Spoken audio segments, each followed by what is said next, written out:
नमस्कार, मी विनायक देशपांडे.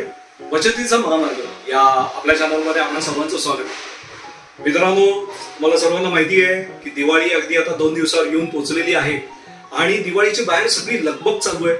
खरेदीचा उत्साह ओसंडून वाहतोय. नक्कीच, कारण दिवाळी हा खरेदीचा सण म्हणूनच म्हटलं जातं. दिवाळी सण मोठा नाही आनंदा तोटा. मित्रांनो, दिवाळी हा आनंदाचा सण आहे, परंतु या आनंदाबरोबरच आपल्याला बचतीचा आनंदही मिळवायचा. वर्षभर लोक थांबून राहतात आणि दिवाळी खरेदी करूया म्हणून ते खरेदी करतात. दिवाळी हा प्रकाशाचा सण आहे. दिवाळी हा खरेदीचा सण आहे. दिवाळी हा आनंदाचा सण आहे. भारतभर हा सण हा खूप मोठ्या प्रमाणावर आनंदाने उत्साहाने हा साजरा केला जातो. दिवाळी म्हटलं की आपल्याला बोनसच्या रूपाने आपल्या हातामध्ये जास्त रक्कम येते. त्याचबरोबर व्यवसायात खूप मोठी उलाढाल होते या काही कालावधीमध्ये.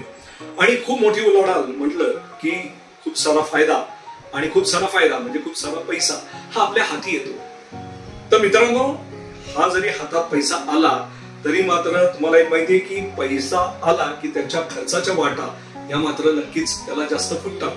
आणि मग याच्यामध्ये आपण बराच खर्च हा करायला लागतो. दिवाळी म्हटल्यावर सध्या तुम्ही बघत असाल की पेपरमध्ये, त्याच्यानंतर सोशल मीडियावर अनेक जाहिराती या आपल्या डोळ्यासमोर झळकत असतात आणि या कुठे ना कुठेतरी आपल्याला मनावर त्या आघात करतात आणि त्याच्यातून आपण यांना जास्तीचा खर्च हा करायला जातो. जी गोष्ट अनावश्यक आहे ती सुद्धा बऱ्याच वेळा याच्यामध्ये प्रलोभनांमध्ये आपण खर्च करतो. आपण त्या वस्तू खरेदी करतो. आपल्याला जर आपल्या बचतीच्या महामार्गावर जर चालायचं असेल तर बचतीला पण आपल्याला प्राधान्य हे दिलं पाहिजे. हाती आलेला जास्तीचा पैसा हा जर आपण बचत केला, योग्य पद्धतीने त्याचं आपण नियोजन केलं, योग्य पद्धतीने त्याची गुंतवणूक जर केली तर आपल्याला भविष्यातही अशाच पद्धतीने, चांगल्या पद्धतीने दिवाळी ही साजरी करता येईल. नुकताच भारत सरकारने काही वस्तूंवरचा जीएसटी हा रद्द केला आणि काही वस्तूंवरचा जीएसटी हा कमी केला. ही पण एक खूप आनंदाची गोष्ट आहे.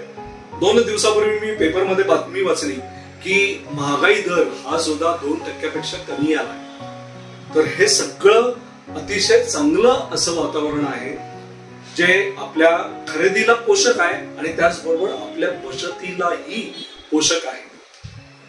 जशी आपण वेगवेगळ्या उपक्रम राबवतो, संकल्प मांडतो. दिवाळीमध्ये आपण हे नव्याने चालू करूया, हे काहीतरी करून बघूया. तर तसंच या वर्षी आपण असा एक संकल्प केला तर आपण बचतीची दिवाळी म्हणून ही साजरी करायला सुरुवात करूया आणि इथून पुढे म्युच्युअल फंडच्या माध्यमातून काही थोड्या अमाऊंट मधून आपण SIP द्वारे ही बचत करू शकतो. बचत किंवा गुंतवणूक म्हणजे खूप काही पैसा आपल्याला त्याच्यात बाजूला ठेवायचा आहे, अडकून ठेवायचा आहे असं मात्र नाहीये. तर थोड्याफार अमाऊंट मधनं पण तुम्हाला खूप काही चांगली बचत ही करता येऊ शकते. आणि बचत आपण का करतोय तर आपल्याला भविष्यात खूप छान पद्धतीने, आनंदाने आपल्याला आयुष्य आपल्याला जगता येईल. पुढची दिवाळी ही आपल्याला खूप चांगल्या पद्धतीने सेलिब्रेट करता येऊ शकेल. तर मित्रांनो, बचतीचं नियोजन आपण या दिवाळीमध्ये करूया. एक सवय लावून घेऊया बचतीची, कारण आपल्याला बचतीचा महामार्गाचा आपला प्रवास हा आर्थिक श्रीमंतीकडे घेऊन जाणार आहे. मित्रांनो, चला तर मग ही दिवाळी आपण बचतीची दिवाळी साजरी करूया. आपणा सर्वांना या दिवाळीच्या खूप खूप शुभेच्छा. ही दिवाळी सर्वांसाठी भरपूर सुखाची, आनंदाची, भरभराटीची जाऊ, आरोग्यपूर्ण राहू, भरपूर हातामध्ये पैसा येऊ देत आणि खूप सारी त्याच्यातून बचत ही होऊ देत.